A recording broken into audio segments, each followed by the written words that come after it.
Ceann Yesterday, Tanáiste, as we know, the Boris Johnson presented this so-called workable alternative to the backstop. Now, the reality for most people, as it dawns on us, is that it amounts to little more than a set of very dangerous and reckless propositions that plays loose and fast with the Good Friday Agreement. And unfortunately for many people living certainly in my constituency and in the border region stretching from Cavan, Leitrim, Sligo through to Donegal, who have benefited greatly from the Good Friday Agreement and are very, very concerned at the prospect of a hard border being put in place. We don't want a hard border on this island, north or south. The All-Ireland economy, as you stated earlier, is under threat and needs to be protected, and the Good Friday Agreement must be defended. Now, what's on the table, unfortunately, as far as we can see up to now, does none of these things, and that's the reality. There is, of course, cross-party support here and cross-community consensus by and large across the island, by and large, except for the DUP in regard to most of these issues. Now, I think it was very well presented yesterday evening when Manufacturing Northern Ireland, an organisation that represents a lot of businesses in the north, and I quote from what they said, for us, this is moving from the best of both worlds to the worst of all worlds. The only logical conclusion from this is the UK deliberately wants this offer to be rejected and is simply an exercise of shifting blame. Now, Tanáiste, I think you'll agree that it was an assessment that a lot of us didn't want to say as quickly as all of that, but that's the reality of what this is about. I think it's probably a sound assessment, and while I accept that the EU and the Irish government didn't want to rule out of hand the proposals coming from the British government straight away, at the same time I think a reality has to be brought to bear on it, and I think what Boris Johnson has presented is, in its present form, totally unworkable. I think that needs to be said at this point. It is time-limited arrangements, and it puts, as has been mentioned earlier, actually a DUP veto, and they will exercise that veto, because they have always exercised that veto in the past, and that has created so many problems. It's ironic that the British government has, cloaked all of this in language around democratic consent around the Assembly in the North, while at the same time not recognising that no part of Ireland has consented to Brexit. The people of the North voted to remain, and that can't be said often enough and hard enough. That's a reality. The truth is that the proposal to give the Assembly the power to decide the type of arrangement to put in place and how long will they last will give the DUP a veto, and through abusing the petition of concern, which has caused so many problems in the past, that's what the DUP have continually done for every positive and progressive programme of government that has come forward over the past 10 years, they've used the petition of concern to flout it. And this is entirely unacceptable, and it's in fact an abuse of the Good Friday Agreement. And that's the problem here, and that's what we need to recognise. Any arrangement that can be voted on, or vetoed or blocked or stalled by the DUP is a non-runner, certainly for us in Sinn Féin. And I think, and I would ask you, Minister, or Tanáiste, to dismiss that element of the proposal and to make it clear that that is simply off the table and needs to be put off the table, and indeed that the proposals that have been put forward as currently constituted are simply not workable in the present format. Thanks, Deputy. And I think the first judgment call that the Irish Government and the EU collectively has to make is, does the Boris Johnson government want a deal?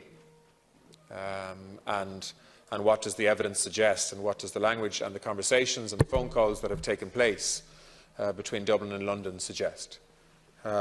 My judgment is that Boris Johnson does want a deal, and that the paper that was published yesterday was an effort to move us in the direction of a deal.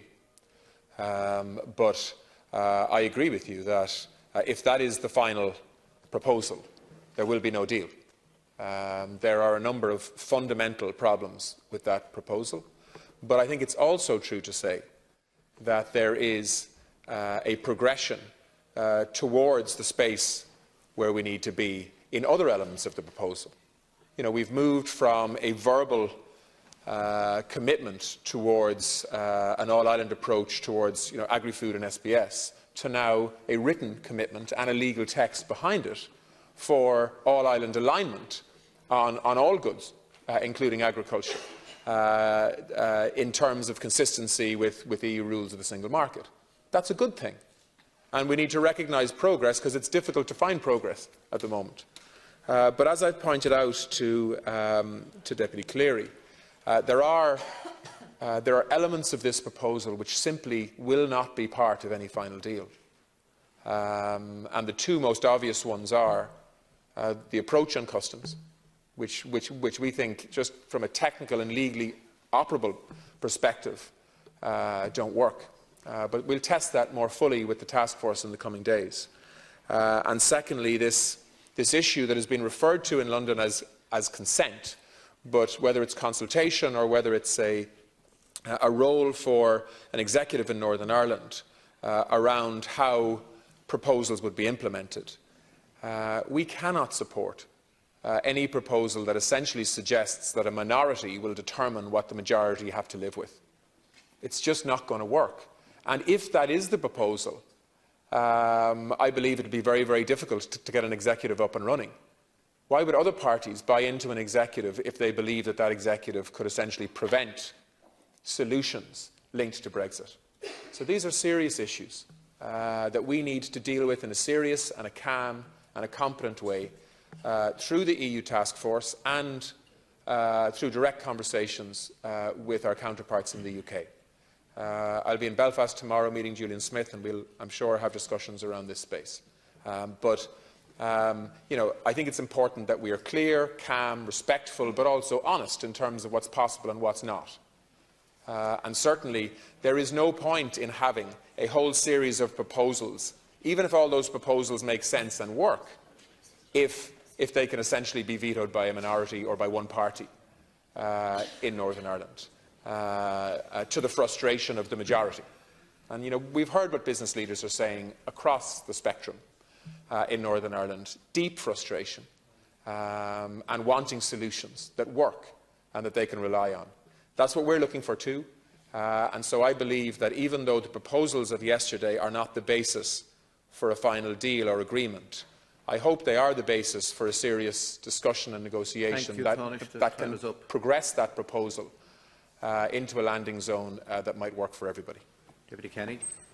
Thank you, Tanáiste. And while I understand the position of the Irish Government certainly has to be open to try and find a solution in all of this, but I think most people looking on would be very much in the space that manufacturing Northern Ireland is, that basically the British Government is, you know, trying to give the impression of being reasonable, but hoping that it won't actually be accepted and that it will be rejected, and that they will go back to a position where all of this is really about, which is about a British general election and how they can best position themselves for that going forward. And that is a very dangerous situation, certainly for the people of this island, but also for the people of these islands, of both Ireland and Britain.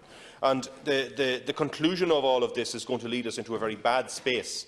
Now, whether we have a backstop or whether we have an agreement or not, there's a whole range of things on this side of the border that we need to work on. And, you know, one example of those was given to me the other day of a person who was born in the north, who now lives and works down here and has a Northern Ireland driving licence, and went to get that driving licence changed. And they were told they had to surrender the one they have, and they have to wait 3 months before they get an Irish one. And yet, if they're stopped by Garda Síochána, they'll be prosecuted for not carrying a licence. And there's a whole range of people, you know, living across the country that are dealing with these very practical things on a day-to-day basis. And really, the reality is that while the big politics is going on, ordinary people on the ground are having huge problems. And really, there needs to be a better effort by government to acknowledge those problems and to do something to alleviate them. Thank you, Deputy Tanáiste, to conclude on this matter. I mean, Deputy, can I respectfully say that we certainly do acknowledge the problems. That's what this is all about. We've spent 3 years trying to ensure that the problems and the complexity of those problems, in the context of the United Kingdom as a whole leaving the European Union, and all that flows from that. And we continue to hold out for the solutions that can respond to the practical problems that people living on the border and people living on the island generally want us to try and solve. And we will continue to do that. And we will be, as I say, calm, respectful, but very firm on these issues. This isn't about cutting some kind of deal at the last minute. Ireland, I think, has been very consistent and very transparent in terms of the asks here. And we will continue to be as the pressure builds to try to get a deal. As I said, I believe that the British Government wants to get a deal, but I would certainly forgive anyone for being sceptical. You know, Ireland has not been treated well at different periods during these negotiations because the policy and the proposals and the approach of the UK has shifted towards Ireland at different times. But that being said, we need to work with the negotiating team that is there in front of us That's what we're doing. Thank you, There's a Taoiseach. serious proposal now on the table. It won't be the basis of final agreement, but I hope it can be a stepping stone in that direction. Thank you very much. Deputy Tommy Bruin, please.